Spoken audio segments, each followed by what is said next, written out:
Hello అండి, welcome back to our channel. ఈరోజు మన వీడియోలో చాలా టేస్టీగా మనకి ఎప్పుడు కావాలనిపిస్తే అప్పుడు ఈజీగా చేసుకోగలిగే మంచి హల్వా రెసిపీని మీతో షేర్ చేసుకోబోతున్నానండి. ఈ విధంగా కనుక చేసి దేవునికి నైవేద్యంగా పెట్టుకోవచ్చు. పిల్లలకి అడిగేటప్పుడు ఇలా స్వీట్ చేసి ఇచ్చారంటే చాలా బాగుంటుంది. తక్కువ ఇంగ్రీడియంట్స్తో మన ఇంట్లో ఉన్న వాటితోనే ఈ హల్వాని ప్రిపేర్ చేసుకోవచ్చండి. మరి ఈ హల్వా ప్రాసెస్లోకి ఇప్పుడు వెళ్ళిపోదామా. స్టవ్ పైన ఒక ప్యాన్ని పెట్టుకోండి.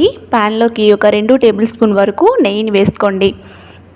ఇక్కడ ఈ హల్వా ప్రిపేర్ చేసుకోవడానికి ఒక హాఫ్ కప్పు వరకు నెయ్యి అయితే అవుతుందండి. 2 టేబుల్ స్పూన్ నెయ్యి వేసుకున్న తర్వాత మీకు నచ్చిన డ్రై ఫ్రూట్స్ని కట్ చేసి వేసుకోండి. నేను ఇక్కడ కొన్ని డ్రై ఫ్రూట్స్నే వేసుకున్నానండి. ఇలా డ్రై ఫ్రూట్స్ అనేవి గోల్డెన్ బ్రౌన్ కలర్ వచ్చేంత వరకు ఫ్రై చేసుకోవాలి. ఇలా ఫ్రై చేసుకుని ఒక ప్లేట్లోకి తీసుకున్న తర్వాత 3 టేబుల్ స్పూన్ వరకు సుజీ రవ్వని వేసుకోవాలండి. సుజీ అంటాం కదా, అదే బొంబాయి రవ్వ అంటాము. 3 టేబుల్ స్పూన్ల బొంబాయి రవ్వ వేసుకున్న తర్వాత హాఫ్ కప్పు వరకు శనగపిండి వేసుకోండి. క్వాంటిటీ ఎక్కువ కావాలనుకునేవారు పెంచేసుకోవచ్చు. స్టవ్ని లో ఫ్లేమ్లో పెట్టుకుని మాత్రమే దీన్ని ఫ్రై చేసుకోవాలి. ఇది ఫ్రై చేయడానికి 3 to 4 మినిట్స్ పడుతుంది. ఇది ఇలా ఫ్రై అయిన తర్వాత పక్కన పెట్టేసి ఇంకా వేరే స్టవ్ పైన ఒక గిన్నెని పెట్టుకొని కప్పున్నర వరకు మనం వాటర్ని యాడ్ చేసుకోవాలి. అలాగే అరకప్పు వరకు పంచదారని వేసుకోవాలి. ఇలా పంచదారకంతా ఒక సైడ్ పెట్టుకుంటే కరుగుతుంది. ఇప్పుడు రెండో వైపు పెట్టుకున్న ఈ శనగపిండిలోకి 2 టేబుల్ స్పూన్ వరకు నెయ్యిని మధ్యలో యాడ్ చేసుకోవాలి. ఇలా నెయ్యిని వేసుకుంటూ మనం గరిటెతో కలుపుకోవాలి. ఇలా 2 స్పూన్ల నెయ్యి వేసిన తర్వాత ఫ్రై చేసుకున్న తర్వాత ఇంకో 2-3 టేబుల్ స్పూన్ వరకు నేతిని వేసుకొని దీన్ని స్టవ్ని లో ఫ్లేమ్లో పెట్టుకొని మంచి స్మెల్ వచ్చేంత వరకు ఫ్రై చేసుకోవాలి. ఇలా ఫ్రై చేసుకుంటే మనకి చాలా మంచి స్మెల్ వస్తుందండి. మైసూర్ చేసేటప్పుడు ఎట్లా స్మెల్ వస్తుందో అట్లా చాలా మంచి స్మెల్ వస్తుందన్నమాట. సో ఈ విధంగా ఫ్రై చేసుకోవాలి. ఇలా ఫ్రై అయిన తర్వాత మనము ఈ ప్రాసెస్ అంతా లో ఫ్లేమ్లో పెట్టుకుని చేసుకోండి. ఇది మాత్రం మర్చిపోకుండా గుర్తుపెట్టుకోండి. లో ఫ్లేమ్లో మాత్రమే పెట్టుకోవాలి. హై ఫ్లేమ్లో పెట్టుకున్నామంటే డెఫినెట్గా మాడిపోతుంది అనమాట. మంచి కలర్ కోసం ఫుడ్ కలర్ ఉంటే యాడ్ చేసుకోండి, లేదంటే సాఫ్రాన్ అయినా వేసేసుకోవచ్చు. నేను ఇక్కడ చిటికెడు పసుపు వేసుకున్నానండి. పసుపు వేసుకోవడంలో అస్సలు టేస్ట్ అనేది మారిపోదు, అలానే ఉంటుంది. చాలా బాగుంటుంది. మంచి కలర్ఫుల్గా కూడా హల్వా అనేది ఉంటుందండి. ఇక్కడ పసుపు వేసుకున్న తర్వాత కొంచెం ఫ్రై చేసుకొని మనం ముందుగా మరిగించుకున్న ఈ నీళ్ళు అనేవి ఇలా పంచదార కొంచెం ఇలా కరిగిపోతే చాలండి. పెద్ద పాకం రావాల్సిన అవసరం లేదు. ఇలా కరిగిన తర్వాత ఒక స్ట్రైనర్ తీసుకొని స్ట్రైనర్తో దీన్ని వడకట్టుకొని వేసేసుకోవాలి. కొంచెంగా వాటర్ని వేసుకోండి. ఒకేసారి అయితే వాటర్ని వేసేసుకోవద్దు. నేనైతే ఎందుకు వడకట్టుకున్నానంటే చిన్న చీమలు నలకలు ఏవైనా ఉంటే మనం స్ట్రైనర్తో వడకట్టుకోవడం వల్ల వచ్చేస్తుంది అనమాట. సో కొంచెం వాటర్ని వేసుకున్న తర్వాత ఈ విధంగా ఫ్రై చేస్తుంటాము. ఇలా ఫ్రై చేసేటప్పుడు బాగా డ్రై అయిపోతుంది, ఎందుకంటే సూజీ రవ్వ వేసాం కదా, బాగా వాటర్ని అబ్జర్వ్ చేసుకుంటాయి.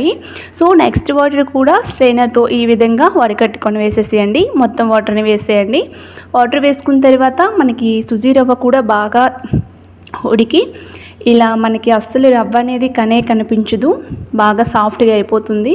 శనగపిండిలోకి కలిసిపోతుందండి. ఈ మిశ్రమం అంతా బాగా కలుపుకోవాలి.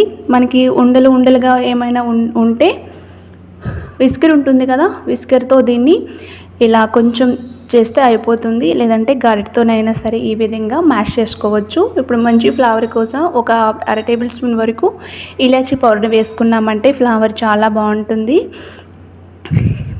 ఇలా ఇలాచీ పౌడర్ వేసుకొని ఒకసారి మొత్తం బాగా కలిసేటట్టుగా ఈ విధంగా కలుపుకున్న తర్వాత 2 టేబుల్ స్పూన్ వరకు నెయ్యిని వేసుకోండి. ఫైనల్గా 2 టేబుల్ స్పూన్ నెయ్యి వేసుకున్నామంటే సరిపోతుందండి. టోటల్గా ఇక్కడ 1/2 కప్పు వరకు అయితే నెయ్యి మనకి ఈ హల్వాకి అవుతుంది. సో ఇలా మొత్తం నెయ్యి వేసుకున్న తర్వాత ఒక 2 నిమిషాల పాటు స్టవ్ని లో ఫ్లేమ్లో పెట్టుకొని ఫ్రై చేసుకోండి. ఈ విధంగా ఫ్రై చేసుకున్న తర్వాత హల్వా అనేది ఈ కన్సిస్టెన్సీలో ఉండాలి.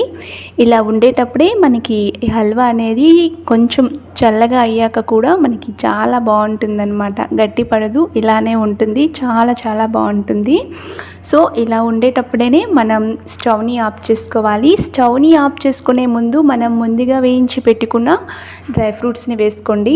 డ్రై ఫ్రూట్స్ని వేసుకొని మరిలా ఒకసారి కలుపుకొని ఈ యొక్క ప్లేట్లోకి సర్వ్ చేసుకున్నామంటే చాలా చాలా బాగుంటుందండి. ఎలాంటి పిండిలు లేకుండా అలాగే పాలు లేకుండా ఈ హల్వాని ఈజీగా ప్రిపేర్ చేసేసుకోవచ్చు. ఈ హల్వా టేస్ట్ అనేది చాలా చాలా బాగుంటుందండి. ఒక్కసారి చేశారంటే మళ్ళీ మళ్ళీ ఇలా చేసుకుని తినాలనిపిస్తుంది అన్నమాట. నేను ఒక్కసారి టేస్ట్ చేశాకే ఏ వీడియో అయినా బాగుంటేనే నేను పోస్ట్ చేస్తానండి.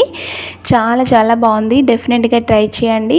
అలాగే ట్రై చేశాక మీకు ఎలా వచ్చిందో నాతో షేర్ చేసుకోవడం మర్చిపోవద్దు. ఈ వీడియో కనుక మీకు యూజ్ఫుల్ అనిపిస్తే ఒక లైక్ చేసి మీ ఫ్రెండ్స్ అండ్ ఫ్యామిలీస్కి ఫార్వర్డ్ చేయండి. అలాగే మరెన్నో టేస్టీ వెరైటీ రెసిపీస్ కోసం క్రిసిస్ కోచింగ్ ఛానల్ని తప్పకుండా సబ్స్క్రైబ్ చేసుకోండి. అలాగే పక్కనే ఉన్న బెల్ ఐకాన్ని యాక్టివేట్ చేసుకోవడం వల్ల నేను పోస్ట్ చేసే లేటెస్ట్ వీడియో నోటిఫికేషన్ మీకు వస్తుందన్నమాట. Thanks for watching.